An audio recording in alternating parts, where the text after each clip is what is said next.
Musical Talk, the independent musical theatre podcast at the Edinburgh Fringe.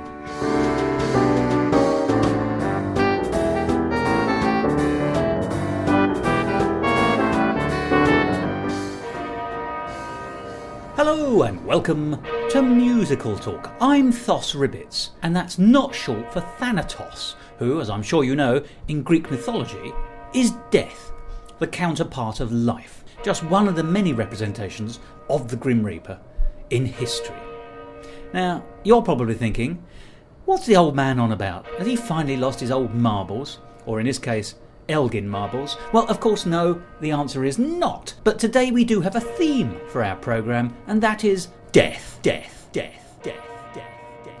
And what you're going to be hearing in today's episode is the second of our looks at the Edinburgh Fringe Festival, the largest arts festival in the world, and the musicals which I saw up there. And we'll be getting the insight into several of those, all of which were about death, because death seemed to be a bit of a theme at the Fringe this year. There were several musical-based shows which explored what death meant, and not just solemnly, but also comically or wistfully, life being so much a part of death can be dealt with in so many different ways. And of course, making the observation that death is very much a part of life, I normally mean the last part. But that's not all, because not only will we be listening to shows about death from the Edinburgh Fringe, our old friend Keith Arrowsmith will be presenting a splendid piece about London Road, the verbatim musical at the National Theatre at the moment, which of course is inspired entirely about murder, the least happy form of death, if you can understand what I mean by that slightly unusual sentence. But first, let's get on with Edinburgh 2012. The first show we're going to be looking at makes it pretty plain that it's about death, because we're going to be talking about Bereavement the Musical. It was nominated for Best New Musical at the Fringe and was a genuinely good show. You may remember that we heard a preview about it a few weeks ago. Well, after one of the performances, I gathered up the producer, the composer and several of the people in it, and we had an interesting conversation about what the show meant to them and to the public. So first, let's hear the opening number, which gives you a good idea of what the show's about, and then we'll hear the interview about Bereavement the Musical. And please note, the following conversation does have some explicit references.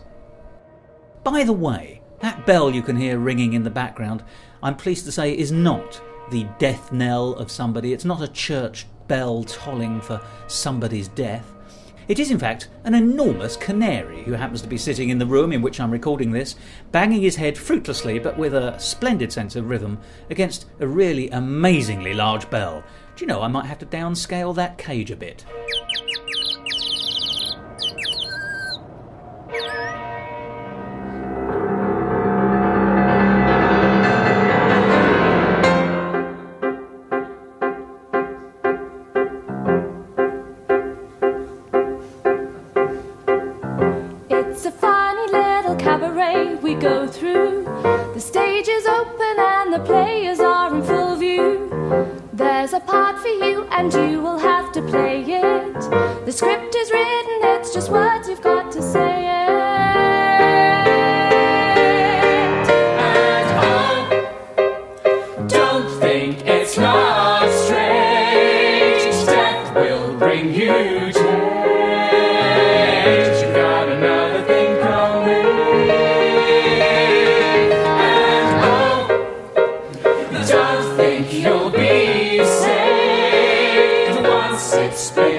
Nothing less than certain, because bereavement never brings the final curtain.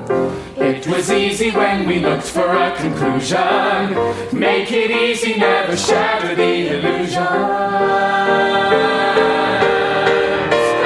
oh, it feels like a theft. You've got nothing left. You've got another thing coming.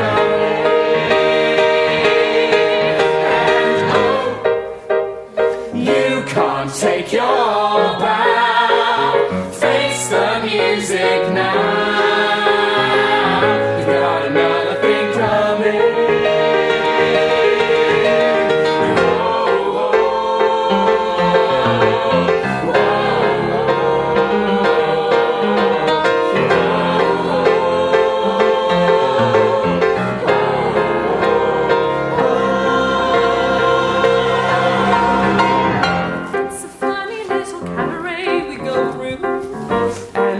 easy just to see what we have come to. There's a part for you and you will have to play it. It's bereavement and we've just got to obey it. And oh, you'll learn all the blues. Nobody improves. You gotta know the thing from me. And oh, come and face your crowd. Do the theatre proud. You've got another thing from me. It's a funny little cabaret we go through. It's a funny little cabaret, it stars you. It's a funny little cabaret to stay true. Funny little cabaret. Musical talk. Hello, my name's Martha Bennett. I'm in Bereavement the Musical and I play the vicar. My name's Richard Bates, and I'm the producer of Bereavement the Musical. Hi, I'm Jeff Carpenter. I'm one of the co-writers and the composer for Bereavement the Musical. My name's Joey Akubeze. I am one of the actors in Bereavement the Musical playing Richard. So we better be talking about Bereavement the Musical, or I've got the wrong people. Now, Bereavement the Musical, I've just seen it. It's fantastic. It's actually... I tell you what really struck me, first of all, is its honesty. It's funny, it's unpretentious, but it's absolutely truthful. So how do you, as a group, because I appreciate we've got producers, creatives and performers here, so you may have different takes on it, but what was the approach that you each took as you found yourself engaging with the process? Well, I think from a writing perspective, we were always we were looking back at stuff that we've gone through and then giving it to putting it on the stage. So as sort of looking at what we've done, and then sort of 5 years down the line, looking back, I suppose. So in that sense, it's truthful. And then as musical director, I've just been trying to make sure that the actors absolutely get it. And same with Andy as director, definitely trying to just make sure that we can translate it as natural a way as possible. We did some rehearsal exercises in the week before we came up to Edinburgh, in which we did lots of things talking about grief and bereavement, what it means to us, and some of our experiences of it. And we also did some exercises such as writing a letter to the person in the show who we'd lost. So in my case, writing kind of a posthumous letter to my husband, as a kind of, if I as the vicar could say anything to him, what would I say? What would be my kind of final words to him? And I found that a really helpful exercise. I think, I suppose, honesty is an interesting word. I think, as producer, I think the most important thing for me was making sure that there was all the facilities there to sort of bring to life what Jeff and Maureen kind of created. And I think we've had to do that in sort of quite an honest theatrical way, because the show is very theatrical, as you'll have seen. It's very stylised. There's a glitter curtain. Yeah. Forgive me, I don't have one of those at home, although I am ambitious in that direction. Yeah, lovely across the front curtain, the front windows. Yeah. So the way the show is so theatrical and so stylised, I think actually interesting. We kind of have to be very honest to the style of the show in making sure it looks right, because it's the kind of show that I think if it didn't have that razzmatazz to it wouldn't work. The way it sort of uses the musical form as such a point of departure to explore what is quite an alien concept of the musical normally, which is bereavement. Because, the whole message of Bereavement the Musical is that we don't really... there's all these conventions of bereavement, but we don't really know how to act when we're there. So I obviously came with my own experiences with death, but I tried to really have an open mind to the fact that though that was my experience, it could be a lot more complex or very different in another situation. So I actually sort of looked at each song and tried to almost put it into my own song in the sense that, there are parts where he is laughing to himself, almost at the tragedy, but then also where he really is absolutely heartbroken. Yeah. Now, got to get on to the big subjects, which is the public. We discussed this when we met before, but with a title like Bereavement the Musical, people are going to have a set of expectations. Mm-hmm. The show sort of confounds that, because it's exploring at the grey edges of what's expected and what you can do. In fact, there's most of the questions about well, so many of the questions are about, are you allowed in speech marks to do this? Mm-hmm. Have you been given license? Are you allowed to put Bereavement the Musical on for the audiences of Edinburgh? I think it's what I found really interesting is just speak over it. Flogging leaflets out on the mile.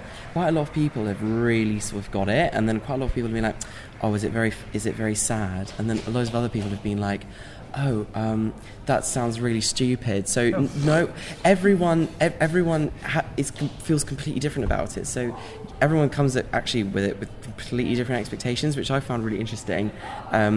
Luckily, because this man came from the NHS, I think he's in charge of bereavement counselling on the NHS, and he's done this big write-up on Grief Hub that sort of put people at it's allayed people's fears. And now that we've got nominated for Best New Musical, I think that's also allayed people's fears about it being potentially a sort of one-sided look or irreverent look. I think that's really interesting what Jeff says. Some people, you go Bereavement the Musical and they go, oh no, far too raw for me, this has just happened, I couldn't possibly. But then some people have sort of the polar opposite. It's like, actually I had someone the other day, it's like, oh actually I lost my father 2 years ago. I think that sounds like a really interesting show that I would engage with. Whereas some people do close off completely, and I think that is probably a reflection of how people do have completely different reactions to bereavement when it happens to them in their life. I mean, bearing in mind you've all been on the mile, have any of you had an absolute no, an angry no? Oh, loads, yeah. Doesn't say no. Some, yeah. Some, but I wouldn't say no. Yeah. So every company has, hello, do you like musicals? No. And then actually I said to someone, hello, do you like musicals? And they went, no. A little pause, looked at my face, and then just burst out laughing, and then just went off with his friends. So yeah, it can be pretty brutal, but I think the topic as well puts people off. I've had a few people look down at the leaflet that I'm holding and go, I don't think that's appropriate. Yeah. That's not an appropriate subject for a musical. And you kind of think, why not? Why is it taboo? Why is that not okay? It's important, I think, that we're addressing this issue. There are so many areas that theatre should never go to. Yeah. What a good idea. Wouldn't society be better if we only did the same thing? Yeah. I love the public. Oops. So, some of them it's a bit difficult. I overheard a couple who took a leaflet off another cast member, Jess, who's very petite, very quietly, softly spoken, and they'd taken the leaflet without looking at what it was. As they were walking away from her, looked at the leaflet, and one of them read out Bereavement the Musical, and the other one went, oh, but she looked like such a nice girl. Why is she giving us that leaflet? I couldn't help laughing. I thought, it's okay to talk about it. Bereavement is also such a natural thing. I mean, it's going to happen if it hasn't happened to all of us at some stage. And if it had been Dismemberment the Musical, I could sort of understand this. But forgive me, bereavement is such a fundamental aspect of the human experience. So you've also had these very positive people saying that they're prepared to sort of, this is actually something they would be happy to explore. The audiences, once you've snared them in, once they're sitting in the auditorium, how have your audiences been reacting? Differently every night? I know the answer to this is always yes, by the way. So it has been different every night. There's been a couple of nights where a few people have actually stood up, which has been really lovely. You mean for innovation, not for little standing Spat ovation. The actors and ran out the and numbers have been up and down.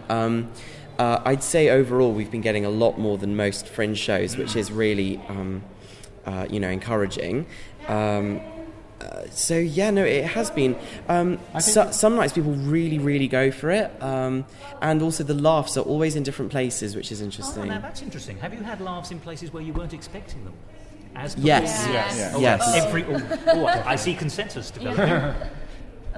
Some lines, for example, which I thought people would find that would affect them in a way that would make them feel quite touched or quite kind of sad. For example, there's a line in Will's song that said, how does it go?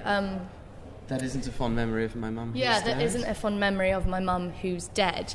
And there's a slight pause after it. And people in the audience were laughing. And I remember the first time I did it, I was horrified. I was really? Oh no. I was thinking, right from the beginning. So it was you. I think it just goes to show that we have completely different preconceptions about how people are supposed to act when they're grieving or going through bereavement. It's really made me question my own judgments on what's appropriate and what isn't. I actually think the audience, because I think the audience reaction in general has been good. And I think that in reference to your earlier question as to whether we should be sharing this message with Edinburgh, that on the basis of audience reaction that we should. Yes. Because even if people have come in apprehensive at the beginning, it seems like by the end, almost unanimously, everyone seems to be enjoying it and take something from it, and particularly people who have experienced bereavement. Like, for example, a lot of our audience has been older people, and they so have for them it's the sequel, isn't it? Exactly. Oh my goodness, I almost said exactly. And they've really enjoyed it a lot. So I think for that reason, the fact that people seem to enjoy it very much when they arrive, that people are learning things from it, that it's definitely a message that should be shared with people in Edinburgh. Yeah. Do people realise that it's very funny, though? You know, we were saying in a previous conversation, it's a famous fear of laughing at a funeral. The circumstances don't allow for it. There's a certain tension, perhaps if you don't know what the show's going to be about, or whether the tone could be almost in any aspect of the range. Have you noticed a sort of an edginess in the audience, and then the release when they realise they can laugh? Or, I mean, the audience today, for example, was actually quite. I think they were airing more on the emotional. The sadness, actually. It was a much more a tragic audience, I think, in temperament today. Whereas, obviously, there are some good laugh lines in it. It's weird, I think. When the show was first previewed, it was to a primarily student audience and quite late at night, so they were a little bit drunk. Yes. And the laughs were huge there. Whereas here, say, it is different every night. And I think it's interesting that actually the way the show's kind of paced, after the opening number, the first two solo songs are quite gag heavy, and I think some people come into it thinking, oh, this is going to be a funny show. This is bereavement : the musical. But then it comes into Joey's song, which I think is all the more powerful for having come straight out of some of the more funny songs. It really does punch you in the stomach when you realise, okay, this is a pretty much entirely tragic song. Well, it's about a father talking to his child. Yeah. We've got through the first day of the rest of our lives after the death of the mother, isn't it? Yeah. I mean, yes, it does pull you up short. I mean, it is quite remarkable.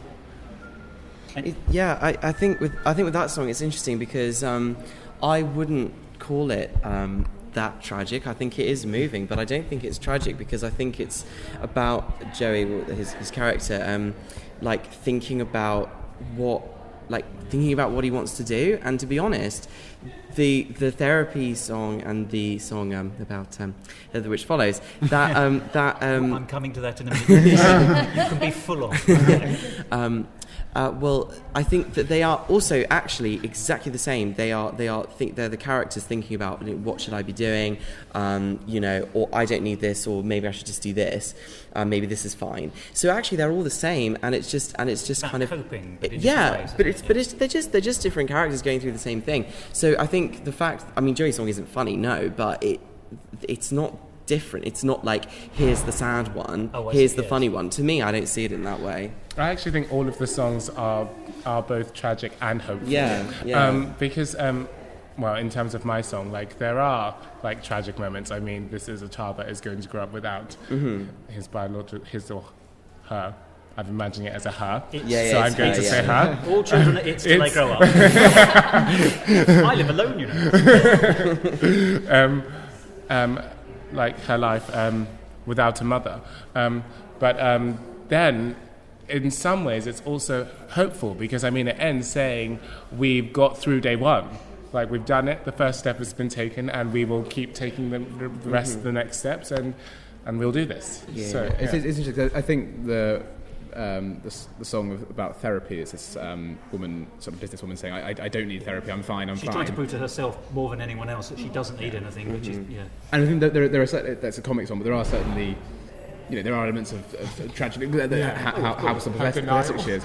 But I think an audience member can sort of choose to ignore those and just see it as a funny song if they choose. But I think it's slightly a heightened performance as well, though, isn't she? If I may say, she is a businesswoman from hell.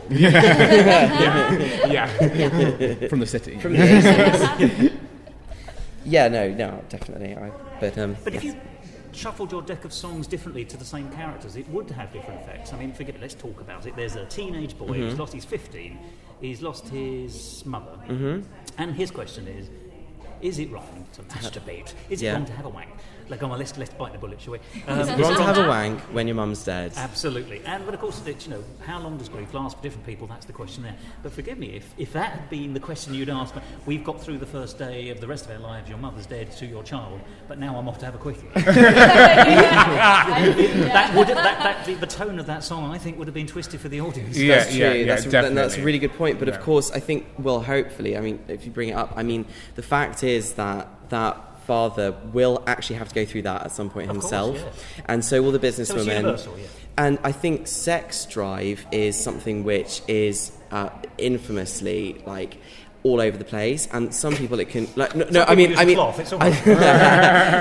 talking specifically with bereavement. It can for some people it absolutely can stop dead, and for some people it can actually go the other way, and it's something that people don't know about at all. And in the case of this character, they basically are just the same, and then it's exacerbated by the fact that all these girls around him are so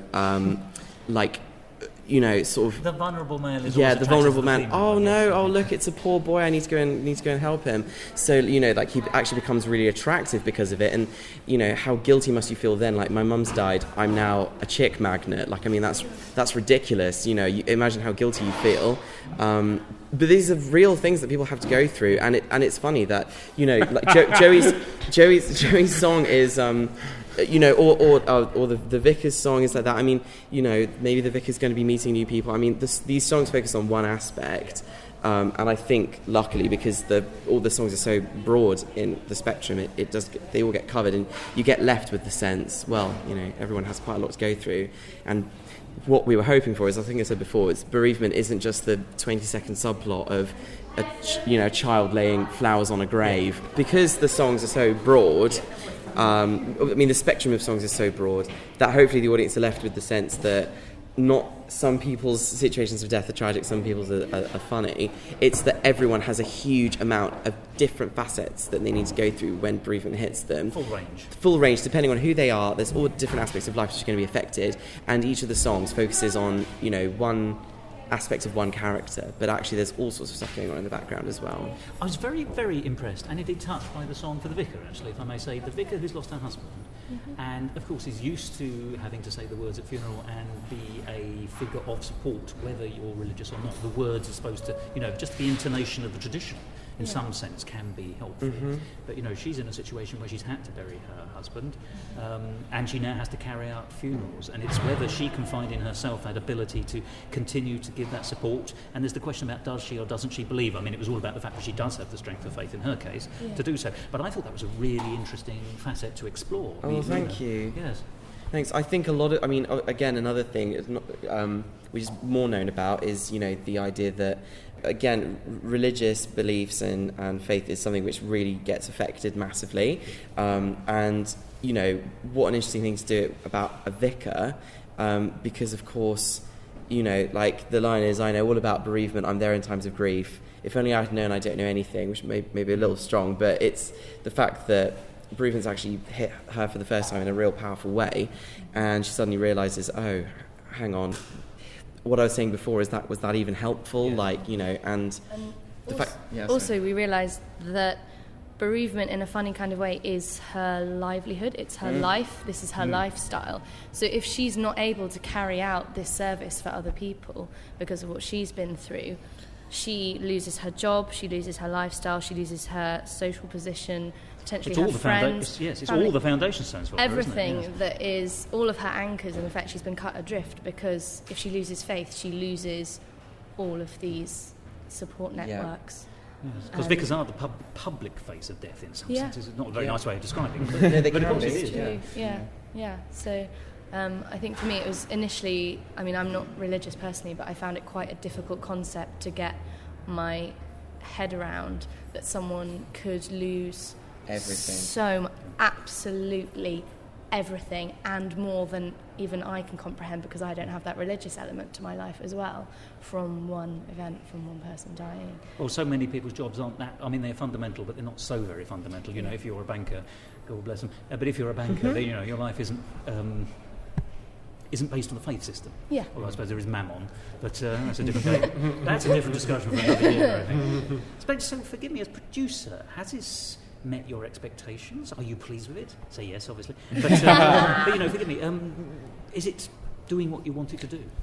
Absolutely. This is my fourth show at the Fringe, and it's so nice to be out there flyering, be talking to the press, and absolutely believe in a show and know that it's something that not only is it an entertaining hour in a theatre, but it's also it's a show I do kind of strongly feel that people should see, that it does sort of leave you leave you something to take away, and that's why it's very far from being vacuous. Absolutely. I mean, there's a quotation from another reviewer who says that it should be sort of handed out on the NHS, and you were making reference to the bereavement services earlier. But in a sense, that's true.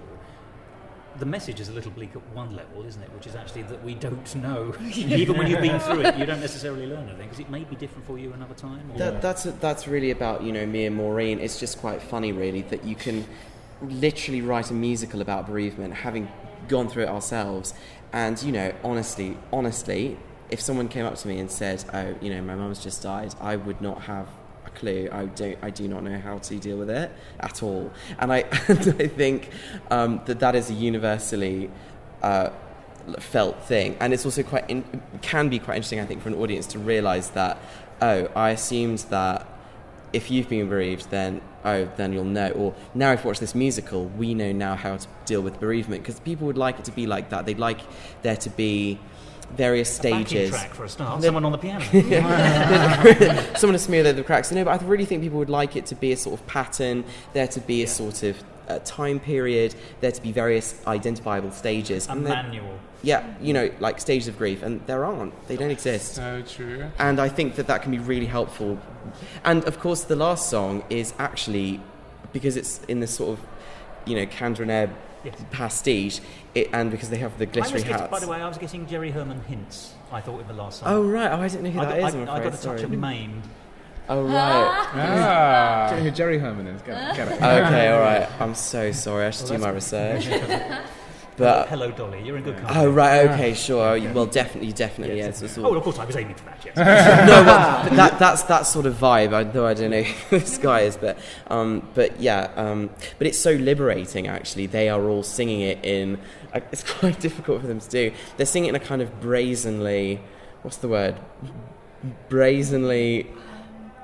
Nonchalant? Brazenly nonchalant, kind of. Yeah, if you like this kind of brazen nonchalance. Yeah. It kind of doesn't make any sense, but they're just sort of saying we don't know anything, and just kind of like, we literally don't. And you know what? We're fine with that because no one does, and that's the end of the musical. I think that actually is quite a comforting message. Yeah, to take it can be. That is the comforting message of the show. Is no one knows anything. It's also your song writ large, in a sense, isn't it? Because your song is about getting through the first day, uncharted territory.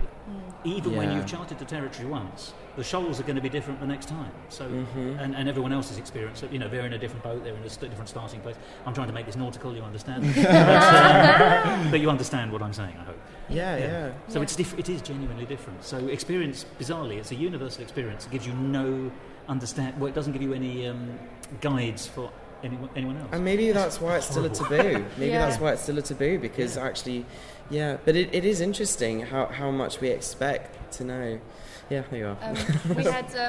We were talking earlier about how people perhaps expect from this that we'll set out, how to deal with bereavement or some kind of answers to that big question. But we had a woman come up to us after one performance who said she lost her husband and her son very close together, and she's been through counselling, she's read bereavement books, she's spoken to people about it, and this is the best representation she's seen of what it's actually like. And she thanked us for our honesty in saying that we don't know anything, we can't offer you any advice, but this is what we've been through, and just kind of sharing. And if I can come in with that, I genuinely think that is because of the medium of musical theatre. I think it helps, and I'm not being silly. I genuinely think that might be why, because kind of the messages are the same things she's heard before, undoubtedly.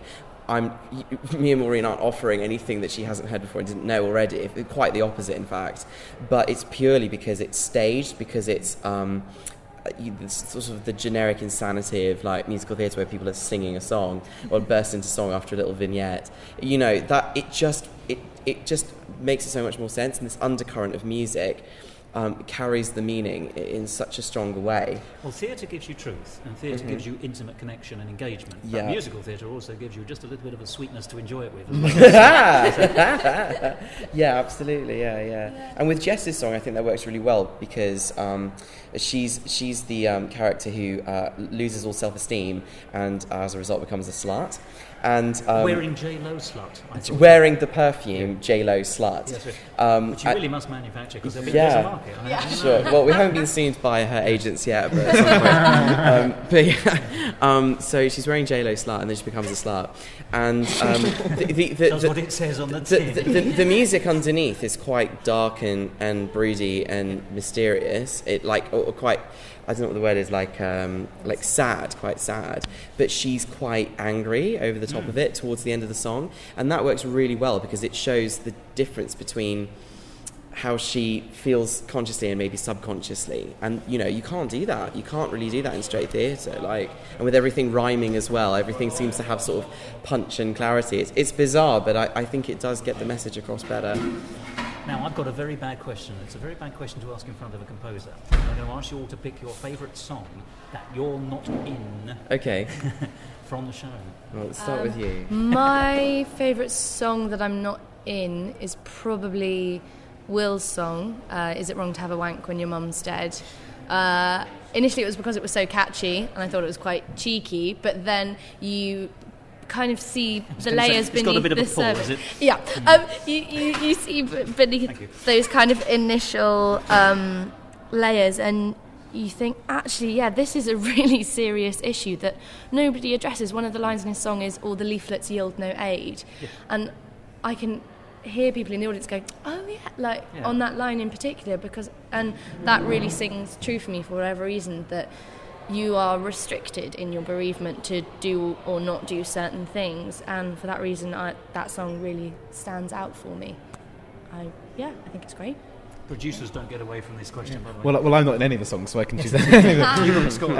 And actually, I think my favourite song, favourite's an odd word, the song I think is most powerful in the show is I Believe, which is the song which Martha's character, the vicar, begins. And what I find sort of most enjoyable as producer, watching this sort of skulking at the back of the auditorium, watching the show and watching the audience kind of react.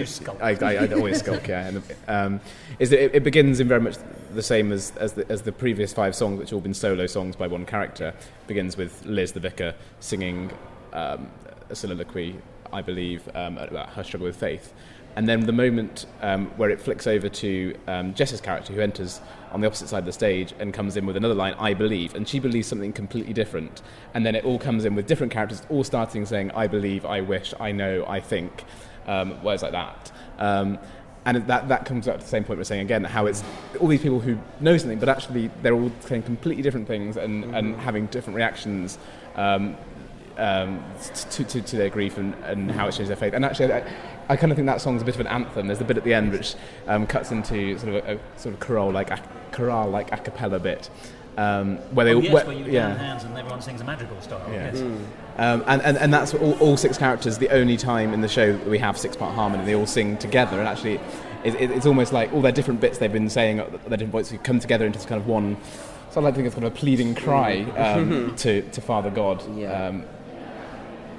Which is interesting because they're the characters, as I said before, they just a few lines there in the song, they don't believe in God anymore. They know there's no heaven, but then they're left there pleading to God because that's the kind of weird place they're occupying. And culturally, he's someone to talk to as well, isn't he? Whether or not you believe it, I don't know. I talk to my shaving mirror every morning.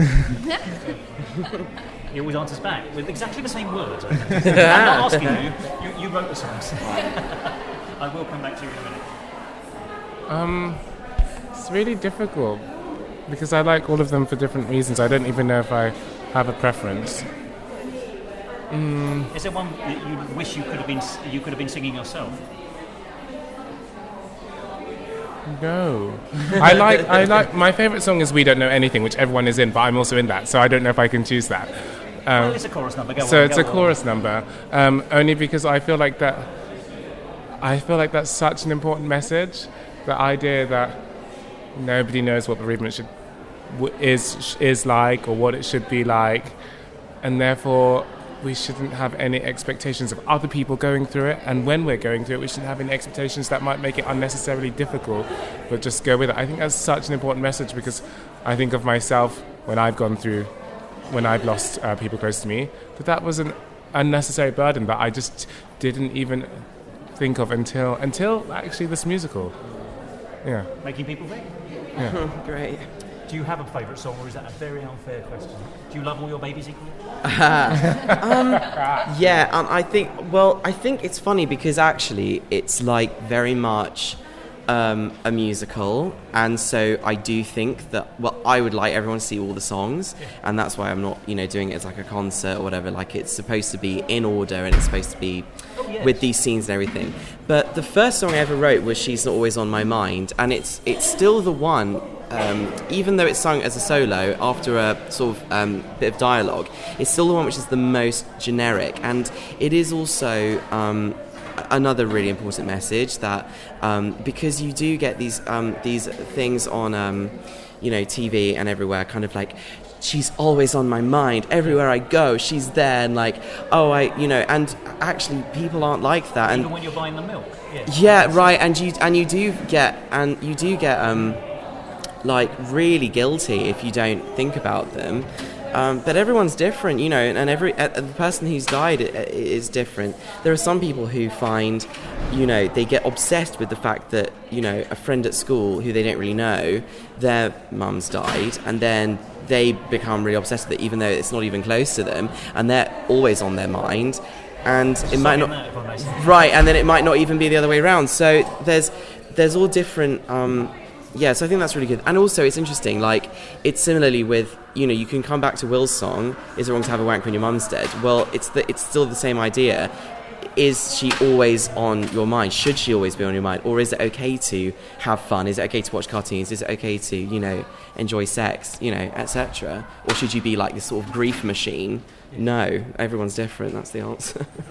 Well, I think everything you've said today has been genuinely interesting and reflects what we were saying earlier. The whole show is all about truth. It's all about honesty. Great. So I've got no hesitation in saying that this is definitely a 4-star show as far as I'm concerned. I think it's absolutely cracking. I think it's unpretentious. I think it's honest. And I think it's a delight. So, Thank you. Thank you. I'll write that down if it's going to be any good to you. But, thank you so much for bringing it to Edinburgh. Thank you so much for letting us hear it. And thank you so much for your time. It's been fantastic speaking to you all. Thanks. Pleasure, Thank you very much.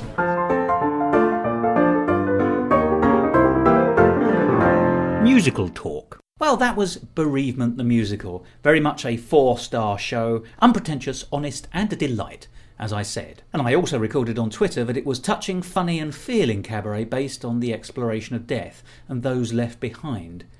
Rather brilliant. And I stand by those words. Very good show indeed. And you might be interested to know that Jerry Herman's MAME is supposed to be coming to London next year. Something to look forward to there. Bereavement explored death and took various aspects both of death and the period afterwards, particularly for those left behind, and explored them in lots of different ways. It was, as it described itself, a funny little cabaret. And therefore it took a light-hearted view in some areas, a much more serious view in others, and explained and explored and sometimes pushed for effect what it was to be the bereaved. The next show we're going to be talking about took a very different approach, much more narrative in its structure. It was in fact a comedy based around one brother and his 2 sisters, and how the family fault lines and fissures have so much pressure put on them at the wake following a funeral, in this case the funeral of their estranged father, that it causes a massive argument with friends and family at that funeral. Therefore, as you can probably tell, a comedy musical. The show was called Good Grief, and it was on at C. Ecker in Lady Lauriston Road, in case you're interested. And I spoke to the people who were behind it after one of the performances. Good Grief. Musical talk. I am Stephanie Jane Amies. I wrote the music and the lyrics with Lucy for a show called Good Grief, which is a new musical. Hello, I'm Lucy, and I am the creator of Good Grief, and I wrote the book and a couple of the lyrics. So together we have the creative team here. We do indeed. Now, briefly explain, just without ruining the plot, but briefly explain the goings-on in Good Grief, the musical, I should say. Good Grief is about 3 siblings who had no relationship with their father while he was alive. Estranged absentee father, isn't it? Yeah, very much so. So we open up at the funeral of their father, and it sort of goes into the wake and tells the story of their struggle to sort of to deal. Well, they're not really sure how to handle the fact that he's dead because they never really knew him anyway.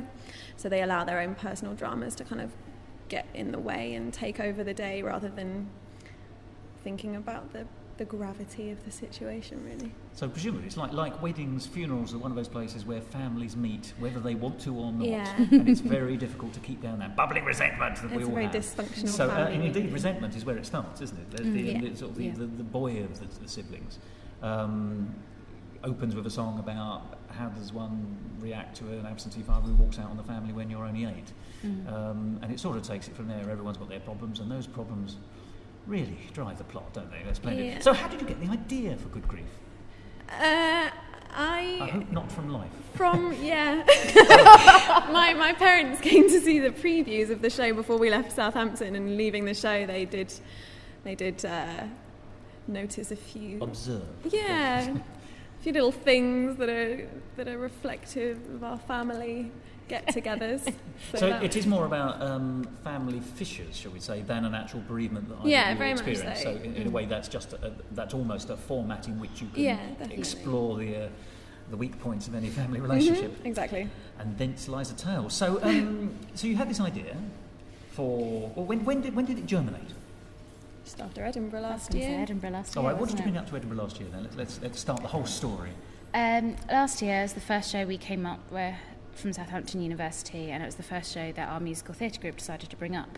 It was a show called Lilia, which I wrote the book, music and lyrics of for my English and music dissertation, because I was a bit insane and did 2.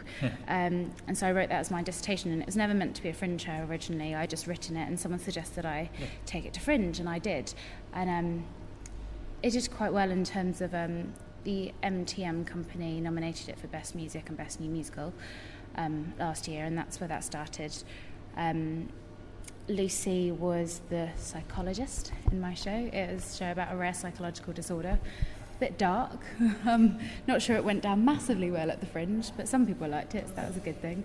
And so me and Lucy, it was the first time I really met Lucy, bonded very much last year during Edinburgh, 3 weeks of shows and things.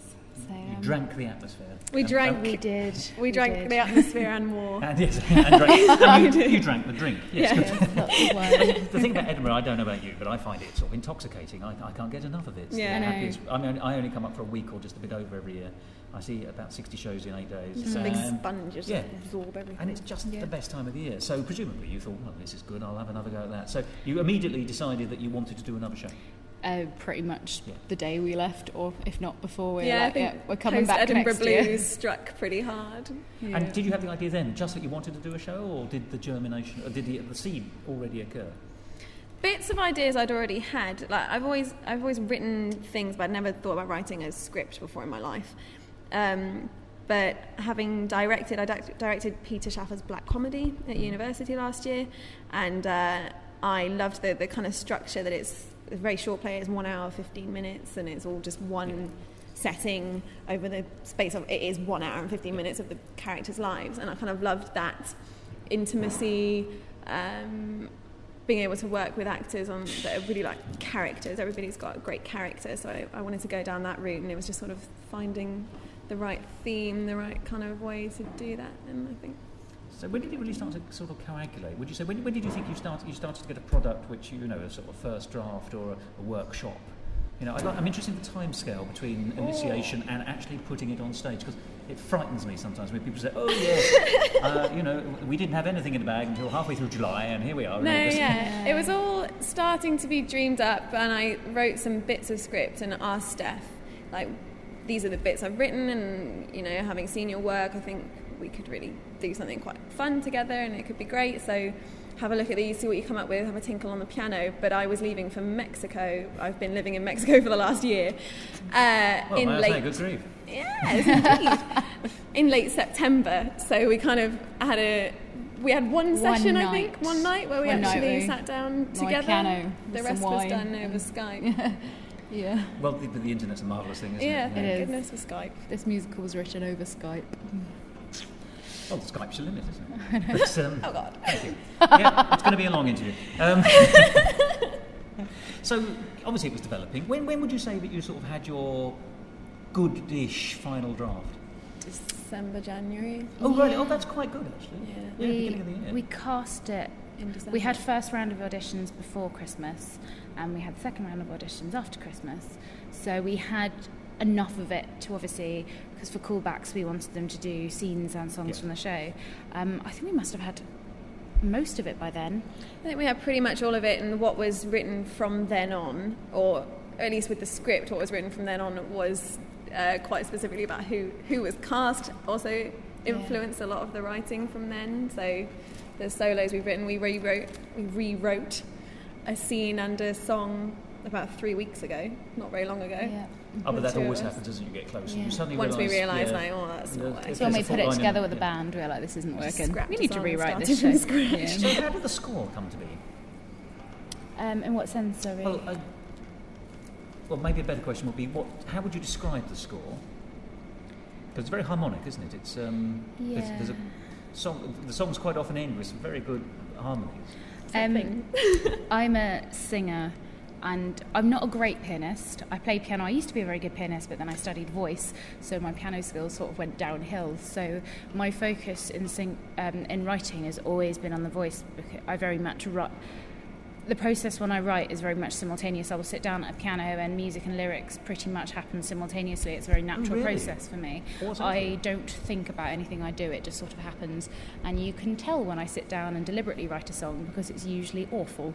And they're the ones we've rewritten are the ones I tried to write in the first place. So how do you write a good song? When it's pouring out of you, you're inspired, clearly. How do you inspire yourself to meet the nexus point of a drama or the emotional position? How do you get yourself in that mindset that it can come out, rather than actually saying, right, I'm going to write this song today? Do you know what? I have no idea. Like I've never really thought about it. I think some of the more intimate songs in the show are about the transition coming out of university life and into the real world, which is obviously the transition that Steph has made in the last year. So a lot of those songs were a product of that, kind of the insecurities, the questions and doubts that come out of that. And there's a lot of uncertainty in the play and the characters as well, isn't it? Particularly at the end, when in fact, they don't end with any kind of resolution. No, they're all heading off into new worlds, in fact. Yeah. In fact, there's such security as they did have, whether it be failed or weak, unstable, but it has all gone, it's great. Mm-hmm. So for the emotional one, some of it was quite personal, actually. Especially the last song, that was written at about 3 a.m. in the morning. 3 a.m. in the morning? As opposed to 3 a.m. at night? Yes, 3 a.m. in the morning. Quite early. In the early hours of the morning. Yeah, the wee small hours, as I believe Sinatra has it. Yeah, after quite a long, sad day. Yeah. So. And then some of the more upbeat songs, they were written, two of the ones that I wrote were just tongue-in-cheek songs about people I know and don't like very much. Splendid. So that's you changed the names, I hope. That's where they came from. There was a Nothing change. Just about. So, I mean, you came to Edinburgh, and then presumably you discovered that Bereavement the musical is also up here. How did you react to that? That's quite odd, isn't it? I think it was a funny thing. Someone posted on our Facebook, like our production team thing, like, look, Bereavement the musical, and they're on at C venues as well. Yeah. And there was a choice between sort of crying or laughing, and I think it was just laughing. And I mean, they have a great show. I went to go and see it, and it's a lovely song cycle, but it's so different. So despite obvious similarities, they're such different shows, and it's kind of nice to just... It's a sort of cabaret musical, isn't it? It's more of a song cycle, Yes. Whereas yours is a proper... story with songs. Yes. In that sense, yes. Yeah, there's a lot of emphasis on the story in this show, which Bereavement's very different. But... two great shows, hopefully. Indeed, yours is predominantly a comedy, though, isn't it? Yeah, very much so. Which is handy to have. It's very cheerful. How have audiences been taking to it? They laugh, Well, which is so actually, good. Yeah. We've only been here since Sunday, so this was only our 5th show, so we came in quite late. But we've had over half full every time. Jolly good. Sometimes about 75% in. Yeah. And it's proving a difficult festival this year. Everyone's saying that. Yeah, and they say everyone's really saying quite that. at the beginning blaming the Olympics, but there not are. picking You can up. tell that Yeah. I've been coming up for years, and you can tell there's fewer people around. Mm-hmm. And but that also in terms of performers as well, the mile isn't nearly as crowded as usual. Mm. Either of people on stilts painted bright yellow and They're shouting "I'm a banana, terrifying. see me a show" or whatever, as well as audience members. Yeah. Yes, they are terrifying. There's plenty of terrifying people People up on there. stilts keep almost whacking me in the head. It was very terrifying. Yeah. You just got a very unusual stalker. You couldn't Oh, God. Not a very subtle one. yeah. But the aerial view is fantastic, you see. Yeah. So people have been taking it very positively, and obviously you have been making some kind of dent. It's very nerve-wracking. When you've written gags and jokes, you write them in your room and you're like, that's going to be really funny.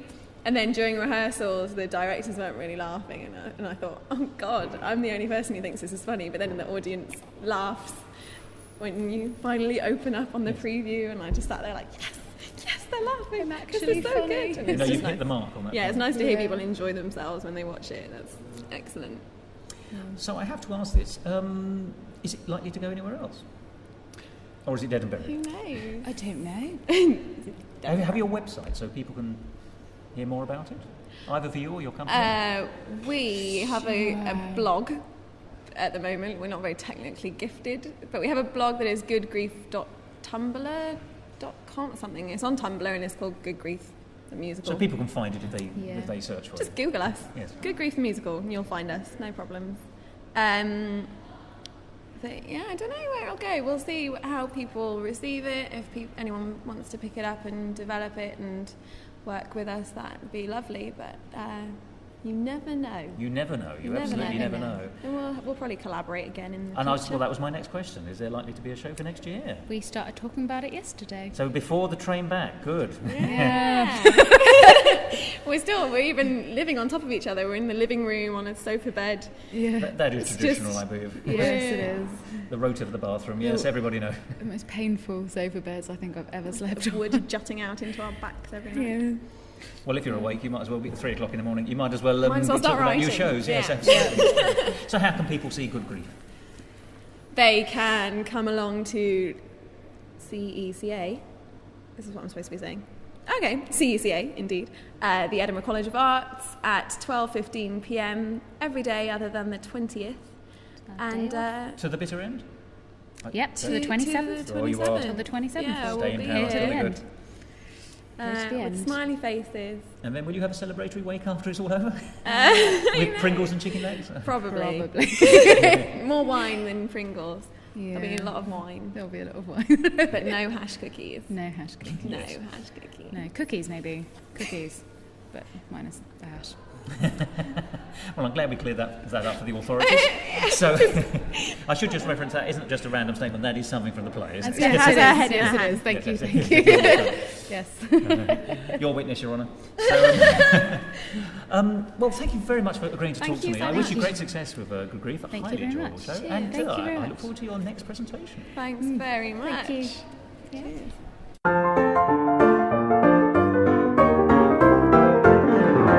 Musical talk. Well, that was Good Grief. Definitely the funniest and slew of death-based comedies this year. Your first choice for a squabbling family at a funeral musical. But of course death is a very serious business. It is intrinsically so, particularly if you are touched by the death in question. And a truly remarkable musical, a 5-star show about death, was on at the Edinburgh Fringe this year called Some Small Love Story. It actually premiered in Edinburgh last year, but was revived by a brand new company this year. And it was a marvellous, marvellous piece. Very unusual structure for a musical. 4 people, 2 boys, 2 girls, almost telling you stories relating to the characters that they were talking about, in some cases themselves, in some cases other people, and how death related to them. Very strikingly different. And the songs would sort of come in almost unnoticed. Such was the integrity and flow of the piece. A really very remarkable piece of writing. After one of the performances, which left members of the audience in tears, I must say, I got to speak to Brian Hook, one of the producers of the show. He was a lovely man, and he probably still is, in fairness. And this discussion was fabulously fascinating, not just because of the discussion about the show, which is Some Small Love Story, but also because it sheds light on the role of a producer, particularly at Edinburgh. So I hope you enjoy this interview with Brian Hook, one of the producers of Some Small Love Story. Musical talk. I'm Brian Hook of Hartshorn Hook Productions. The name of the show is Some Small Love Story, and I produce the show. Now, Some Small Love Story sort of ripple started last year. It came to Edinburgh, I think, first time last year, and it was one of those shows that people were talking about, which is a very splendid thing for new writing. Yeah. Before we even started recording, you told me that this, if you like, is not the same production revived, it's a new production. So tell me, how did you get involved? You're absolutely correct. My original undertaking was we produce a good deal of shows at the Edinburgh Fringe, and it was that word of mouth buzz that you were talking about last year. I was recommended to see the show maybe 5 or 6 times. Given my position, we get recommended to see a good deal of shows, but never 5 or 6 times. And so I thought, okay, I've definitely got to go and see this. And then my business partner, Louis Hartshorn, who's much more kind of musical orientated than I am, came to see it. And he was absolutely stunned. And he said, okay, Brian, you've got to go and see this show. So I went to see it. I think it is the first show I've ever given a standing ovation to. Really? Yeah, and I've seen a heck of a lot. And it absolutely blew me away. This year is very much a different incarnation of the piece, but it's still the same script, still the same music, and 2 of the same actors. Both of the females in the show are the same, Serena and Veronica. And I was absolutely fascinated with how the productions come together. It was a very different type of show. I'm sure any of you guys listening that get a chance to see the show will agree. It's kind of a very different format. I won't give too much away, but it's a very different take on musical theatre. It is that, yes. It's certainly not your standard proscenium arch, chorus, dance. Yes, absolutely. It's very book-driven, I think we can say that. Yeah, yes. And it sits somewhere between storytelling world and the new musical theatre world, kind of, but right on the edge of both, I feel. And so we immediately spoke with the writer about our interest. And we work from a very commercial side of the Edinburgh Fringe and just theatre and musicals and music shows in general. And he works very much on the kind of collaborative, collective, new and emerging side. So it was a fusion of very different worlds. And hopefully we have presented something that reflects that kind of fusion and our experiences of the festival and how shows work and his new and dynamic energy. And we still work very closely with Alexander Wright, who is the writer of this, and Gavin Whitworth, the composer, throughout the year. Yes, and then we had a long talk about the creative process and what we would do with it, and then put together a scratch recording in the Lowry, which is nearly the text and the songs that you heard today. And then we brought on Noreen Kershaw, director of Coronation Street and Shameless, to kind of tweak it into the animal that it now is. So a wonderful kind of progression, I think. Without revealing too much about it, and particularly this version, this production, what really was it that that touched you when you saw it the first time? Why was it so good? Why do you think it had? Its simplicity. It's stark. The writing is very, very simple and so utterly engaging and moving. And when I'm describing the show to people, I use words like moving, it really is a kind of journey. If I could sing, it would be a wonderful role as an actor. If I looked at it in that way. It has emotional clarity. I give you absolutely. Okay. Yeah, I mean, forgive me that it's very quickly. People don't. They are playing characters. Your performers, and they're describing in those characters other characters to a degree. But there's no having to develop the characters because of the way you've staged it and the way it's written. It's very unusual, I think, to feel an emotional bond with the story as quickly as you do in this, and then sustain that in these 2 narratives within the text. Yeah, I'm trying to be careful here. No, yeah. But yes. I want to sing its glories too. You see. Absolutely, I think it's wonderful for a number of reasons. I think the simplicity of the whole thing versus the complexity of the score Yes. is fascinating, I think, and utterly engaging. I think that the actors don't act in the same way, certainly in any other musical you will probably ever see from anyone else but the Flanagan Collective and Alexander Wright. He does not present and write work for actors. He writes stories that people embody, I think. Well, no, that's good. Embodies exactly the word. Yeah, I hope he would agree with me on that. He might. He's Otherwise you'll be seeing him in court. Yes, no, he's a wonderful chap and a very good friend. But yeah, and he's got a very definite way that he sees the production being presented, and it really is wonderful to work with somebody with that kind of directness, and but also open to change and open to trying new things with it. It's been a great journey, really has. What were the complexities of staging it, though? Apart from the heat of the room, by the way. Yes, indeed. It's a slimmer's delight, if I may say. Yes. The complexities in staging it are, and I don't want to labour it because it is the same complexities that a lot of companies face at the Fringe, whether you've been here for your first year, whether you've been here for your 20th year. Fringe venues, to some extent, are exactly that. They make do and mend. Yes, absolutely. It's hot, it's noisy. We have phenomenal actors that deal well in those situations and still present a show of great quality, I hope. So, well, there was no drop-off in voice, which can happen so easily with a dehydration. Yeah, absolutely. But then I think one of the wonderful things is we brought on the director, Noreen Kershaw, with the kind of no preconceptions to how we wanted it presented. No normal kind of producer talk of, right, okay, we want to present this production now, you make it happen your way.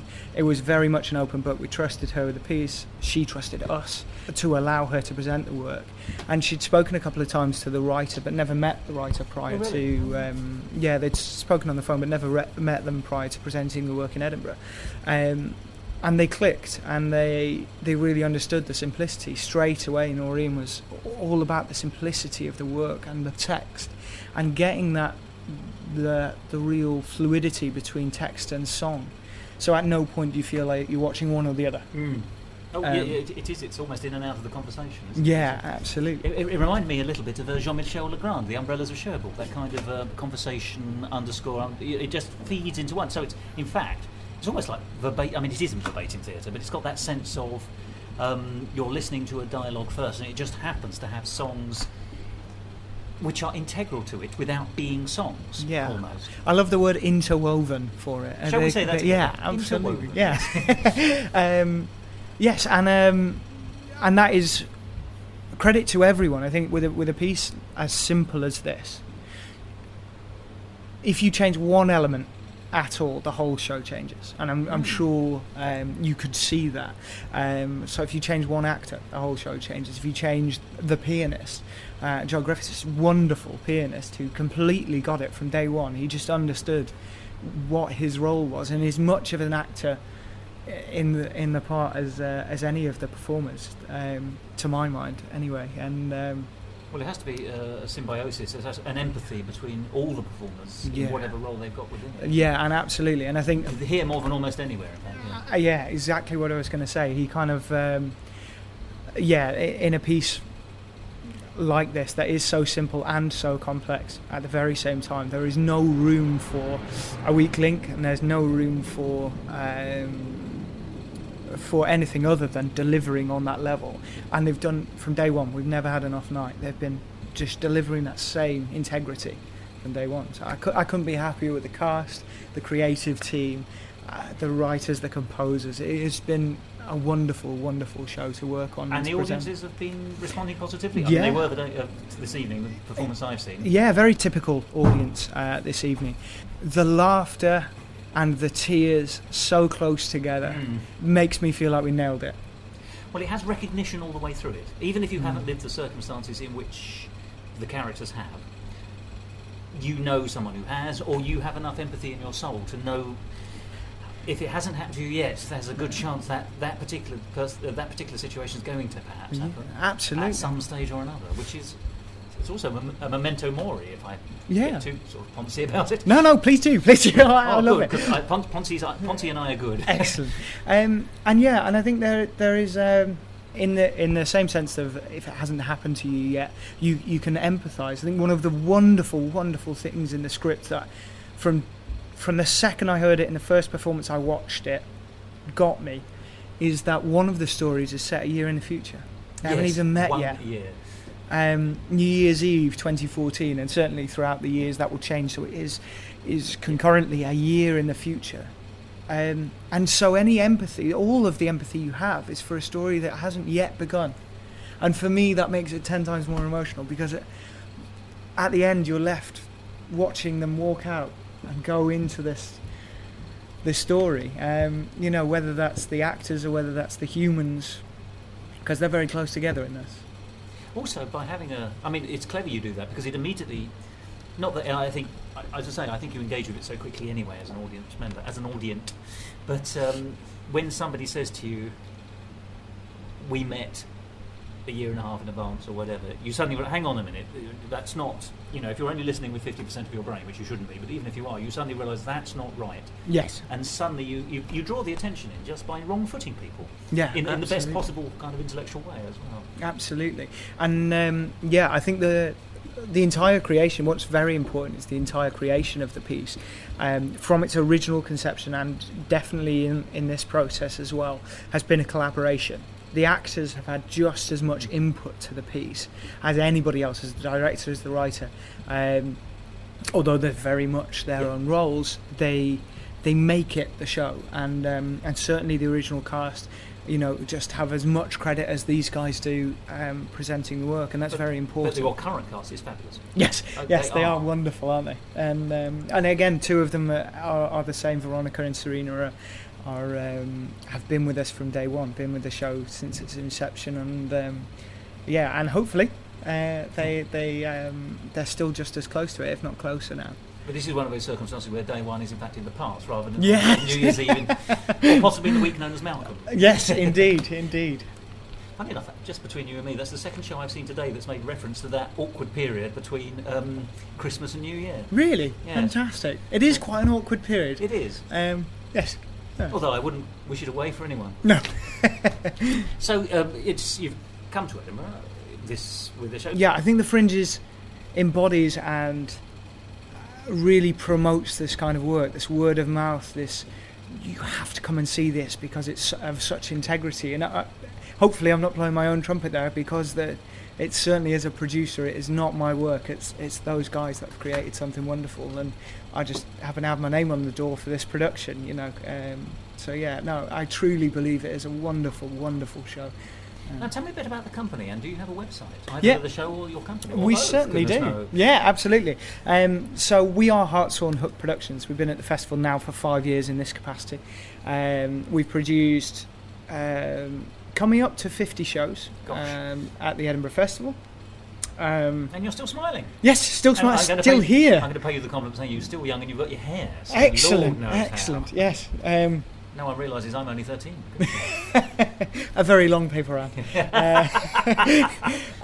So yes, and it still has its charm. I had the pleasure of looking at the producers' breakfasts at the Fringe office the other day and listening to Lynn Gardner talk very movingly to me personally about why she's still here, and the fact that I believe next year will be her 30th year at the festival.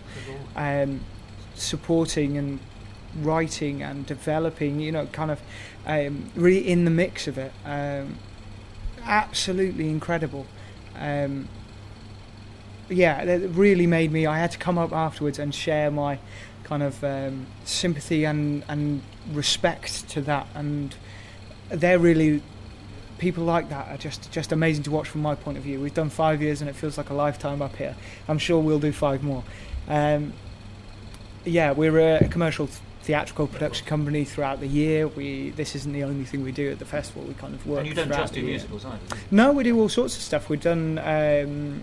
We do kind of do music-centric things. I feel, but we're certainly not adverse to doing theatre by any stretch of the imagination, or just as easily as we'll do full-blown musicals. We've done two-man shows, we've done one-man shows, we've done theatre, cabaret, musicals, opera, you name it. We've done it. So and I love that about my job, and being my own boss in that respect. And I run the company with Louis Hartshorn. Hence the name. Yeah, Those are there, absolutely. aren't they? He's a phenomenal human being and a real wonder to work with, and a real force, and and an inspiration to myself personally. And we just bounce off each other and produce shows that we love and work with people that we love, and it's certainly a wonderful position to be in at 24, I'll tell you that for now. Yeah, I was going to say, it sounds marvellous. I'll have a slice of that. Yes, no, it's been fantastic. And I've been very, very lucky, very fortunate to have all the support we've had up to this point, and to have the support within the company from the actors and from the musicians that we work with, and from everyone. I think they really get us, and we really get them, and we have great working relationships. Taking us back to Some Small Love Story, we've spoken about the audience. What critical reception have you received? I'm about to add to it, by the way. So. Oh, fantastic! We'll see how that goes. Yes, I think it's been great. We've had really nice reviews. I think the people are kind of immediately enthralled with this production because of the way it sits. It isn't like anything else. And it is enthralling. That is the exactly correct adjective.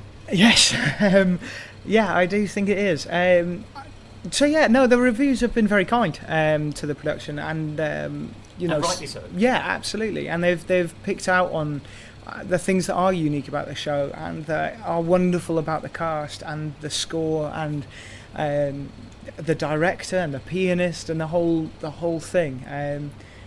They've been lovely to us, and long may that continue. And it was certainly, I think that if anybody's listening to this and considering their position on it, come down and see for yourself. Well, I'm about to add to that, if I may, because for me, I'll be very honest, Musical Talk, 5-star show, no doubt, absolutely without a doubt. Very kind. Thank you. It's an elegiac masterpiece, and it's a kaleidoscope of subtlety, in my view. Seriously, I mean, I'm not an easily sentimentalised kind of person. I'm an old flit. Okay. And it was when touching is such an. It doesn't express enough that it plucks at one's being, shall we say. So no, a cracking show. People, go and see it. Go and see it. Excellent. I think we've got a wonderful just word. I think somebody completely got it from 3 weeks. Who said core shaking? And for me, the very first time I saw it, that's what it was. It moved me out of my seat. And I've never given anything a standing ovation, and it will be a long time before I give another show. Hopefully not. But I just found myself stood up and applauding and needing to show my appreciation to these people for delivering such an exceptional show. And I do not want to take credit for any of it. It really is these guys that have created everyone that's been involved from Some Small Love Story from day one. It's their show. We've given them a theatre, and they've created something wonderful, and I would be loath to say anything more than that. You're the loveliest producer I've ever met. I've never heard these words before. I will tell you that yes, you're right, but at the same time that you have also laid the canvas for it to happen. So as a punter and a member of the public, thank you very much. No trouble at all. And and certainly we're looking at taking the show out. We've got considerable interest across the pond, which is lovely, and certainly within the UK as well. So we'll be in Leith. Yes, indeed. So there is a chance it could go further. It could have wings. Oh yeah, no, definitely. We will stay behind this production for a good long time now, and we believe in it. So it's worth repeating that website again, so people can catch it even if they can't see it in Edinburgh. Yeah, certainly. It's www.hartshornhook.com, which is HARTSHORNHOOK.com. Splendid. Well, thank you very much for putting on a fantastic show and letting me speak to you about it. I have to say, I've had a marvellous hour, and it feels more important than the hour that was taken. Yeah, it feels longer, doesn't it? In a very good way. In the best possible way. Yeah, yes, absolutely. It feels like a lifetime and 5 minutes. It really is. It's one of the shows that one will take with one away from Edinburgh. Thank you very much for your kind words and your support, and for coming down. It's important that we get people down here and see this show and let others know what they think, because to me it's an important production.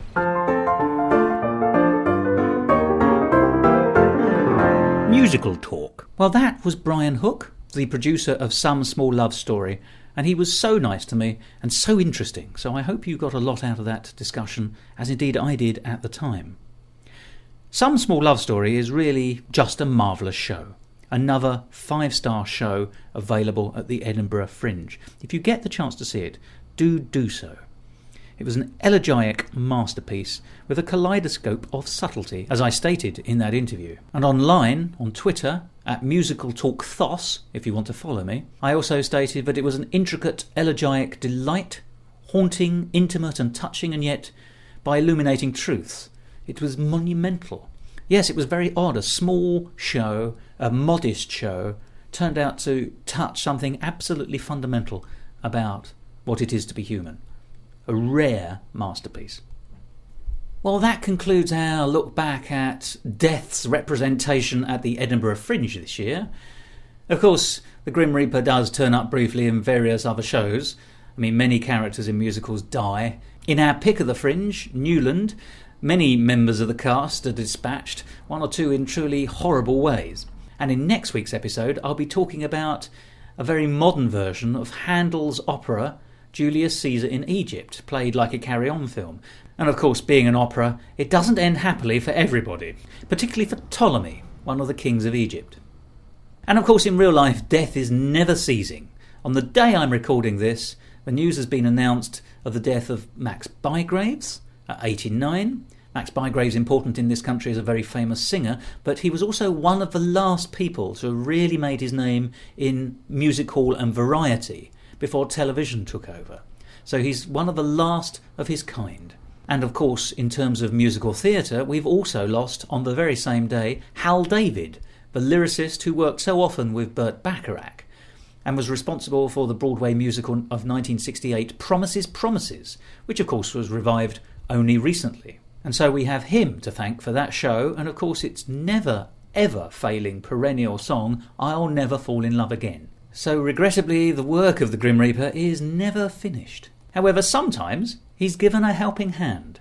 There's a musical on at the National Theatre at the moment, which we've discussed before here on Musical Talk, called London Road, which is really the investigation of a community in Ipswich coming to terms with the fact that one of its members, someone who lived in the street, London Road, was in fact a murderer and responsible for a series of killings, a serial killer, in fact, of prostitutes.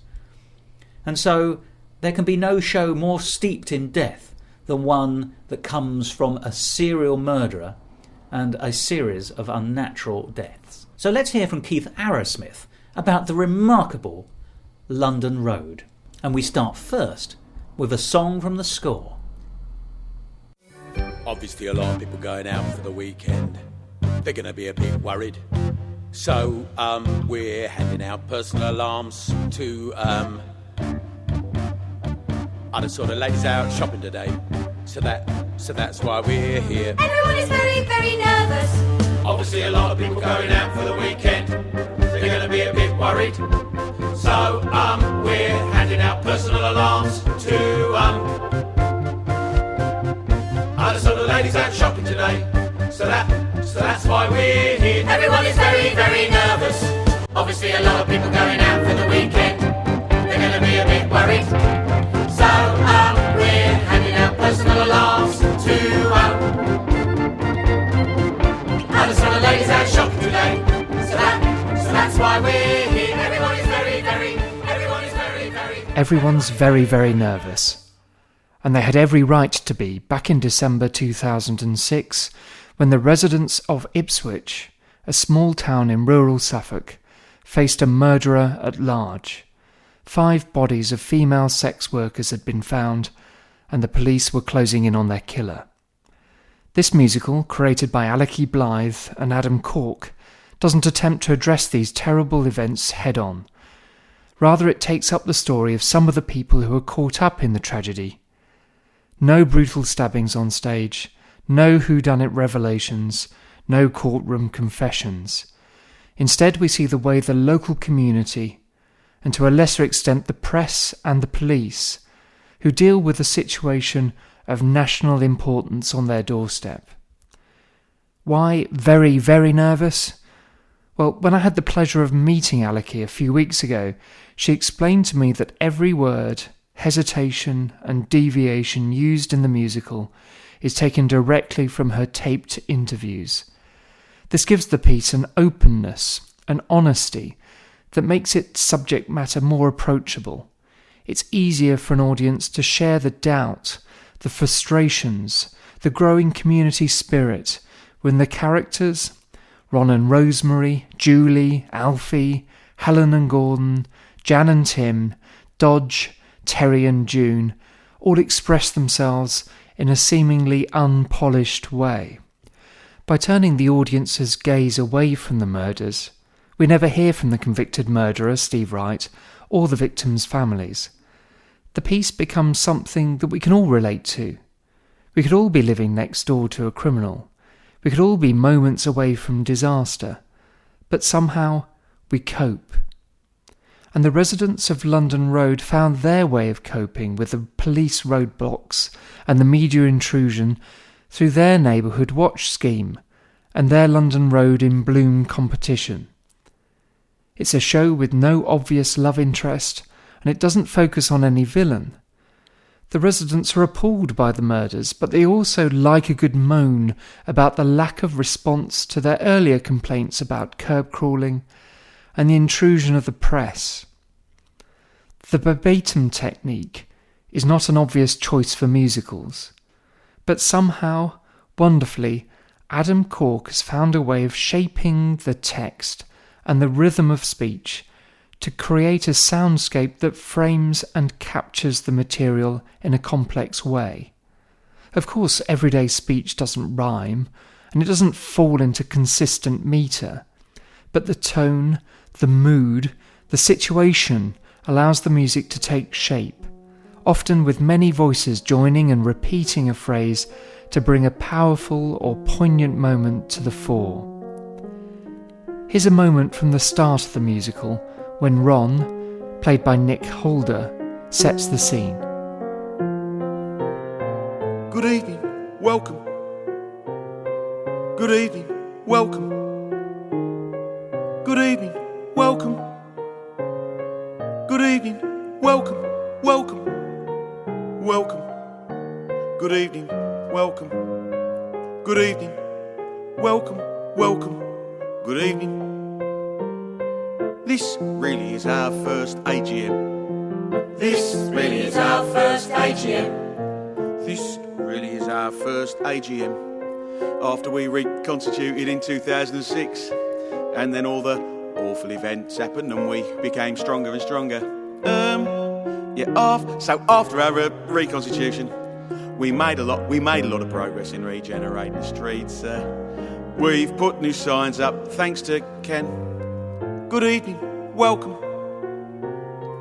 Good evening, welcome. Good evening, welcome. Good evening, welcome, welcome, welcome. Good evening, welcome. Good evening, welcome, welcome. Good evening. Hopefully the problem with the girls has disappeared. We don't see them now. I believe there are still a few round in Hampford Road, but we really can't concern ourselves with it. The street has got much better in this last year. I think that the police have done exceptionally well under exceptional circumstances to clear the streets, as they have done. This really is our first AGM. This really is our first AGM. We hear a fragment of the taped interview that scene is based on, right at the beginning of the show, and then the phrase is taken up by the actor on stage, who faithfully reproduces it, warts and all.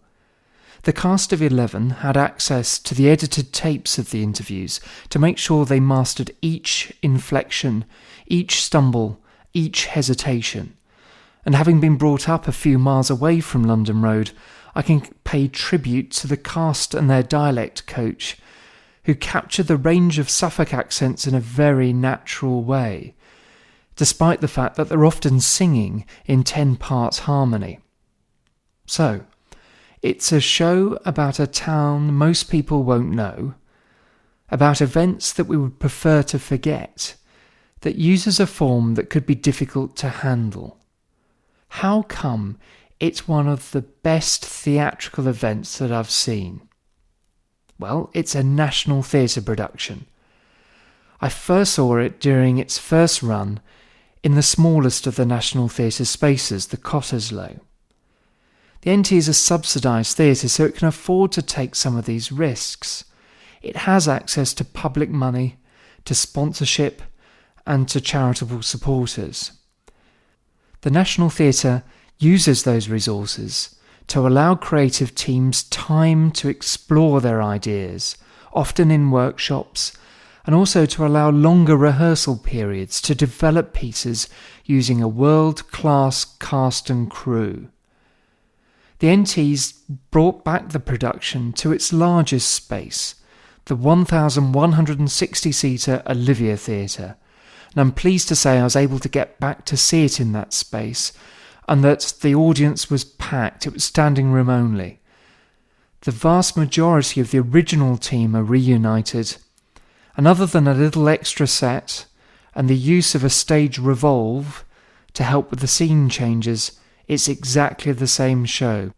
And to my surprise, I found it equally engaging in this larger auditorium. Producers of the world, take note. This is a quality product that deserves and finds an appreciative audience. Second, it features an ensemble cast and band of musicians that are incredibly talented. Go out and buy the National Theatre's cast recording and you'll see what I mean. Third, it's a musical whose form and subject matter suits one another. It's a show where the director, Rufus Norris, and the designer, Katrina Lindsay, have chosen to allow the material to shine. Fourth, it's a show made by people who care. When I met Claire Moore, who plays June, her respect for the material, the verbatim technique, and for those who she represents on stage just was so evident that it was inspiring. She talked about the challenge of tackling such a complex piece and how she felt so close to those that she portrayed. It's also a piece whose gentle humour surprises and delights the audience. Aleki and Adam allow the audience to enjoy the everyday and how we find ways to cope, and ultimately how to find redemption in nothing more than a multi-purpose tea urn and a hanging basket. Marigolds, petunias, and we got up there. We got busy lizzies, hanging geraniums, all right to see. There's all sorts in that basket anyway. Hanging lobelias, petunias in a basket, hanging basket. That's a fuchsia. There is a special name, I just call them lilies. They're a lily type, there is a special name. And for the first time this year I've got a couple of baskets. Begonias and petunias and impatiens and things. Marigolds, petunias, petunias. we got busy lizzies, hanging lobelias, hanging lobelias, hanging lobelias. Hanging baskets, variegated ivy in there, which makes a nice show. The roses, and then you've got the sky blue, whatever they are. Really 17 hanging baskets, in places with the sun and shade. Begonias, scapes and petunias, marigolds, patience for the first time this year. Begonias and petunias and impatience and things. Begonias and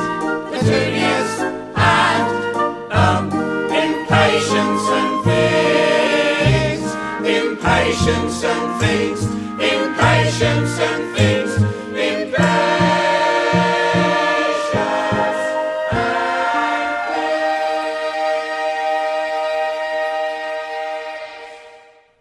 London Road. Book and lyrics by Alec Blythe.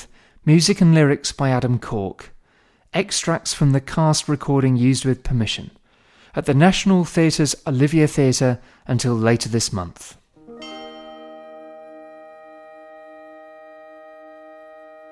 Musical talk. Well, that was Keith Arrowsmith and London Road, a musical you can currently see in London, ironically, even though it's set in Ipswich. It's on at the National Theatre. Do give it a whirl if you can. Well, that concludes our investigation into the musical adventures of the Grim Reaper. I do hope you found it varied. Next week our theme on Musical Talk will be Mining the Past. We'll be looking at a whole series of musicals, both new and old, which take historic events or historic periods as their backdrop, and sometimes as the focus of their narrative. But for now, it's time to say goodbye. And that means I'm going to. Goodbye.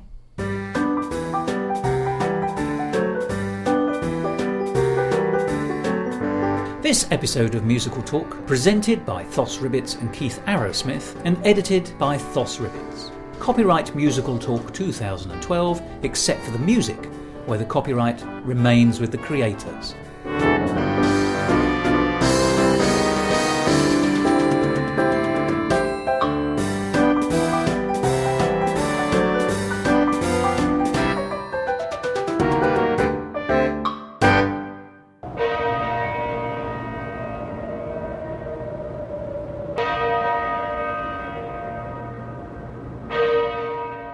And now for some deathly out-talks. Now, what I'd like to do, it's for Musical Talk, it's an audio podcast, there's no reason why you would have heard of us, but we've been doing a weekly essay on musical theatre since 2006. Oh, fantastic. Thank you, that's kind. We've had some lucky strikes, you know, we've spoken to Stephen Sondheim and some of the greats, so brilliant. Jerry Herman, people like that, so I do feel that you're in very good company. Excellent. I feel I'm in very good company talking to you. It's exactly what it says on the tin. It is a talk, so it's not going to be a series of set questions. I'll ask you a couple of things, then we'll see where the conversation goes, and we'll take it from there. Is that fantastic? Right? Yeah, I have to move this episode slightly because I realise I've been to touch my shoulder. No trouble. I hope you don't think that's give me elbow room. I don't know what it does for you. The way I normally start these things, if you're agreeable, is I've got a tiny little screen on there, and that. So I'll be looking at that as well as making eye contact. So no trouble at all. That's head, absolutely fine. And if you say anything you'd rather you hadn't said, you start libelling your cast or anyone you've met, do say, can we take that out? And I'll be very happy to do this. So, you know, this is edited. I'm not Panorama. Excellent. Thank you very much, Thos. Well, I'll start up by asking you your name, the show, and your involvement in the show, and then we'll sort of take it from there, if I may. Certainly. So, I normally start is I ask people to give me their name, the name of the show. You'd be amazed the number of people who forget to mention that. Their name, the name of the show, and their role in the show.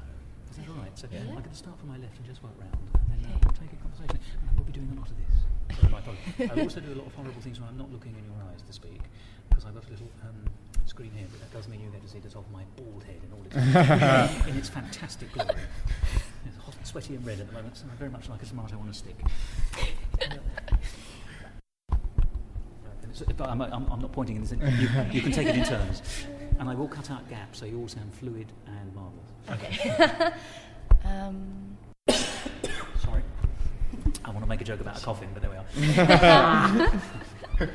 It's going to be difficult for you, I'm sorry. It's going to be a long interview.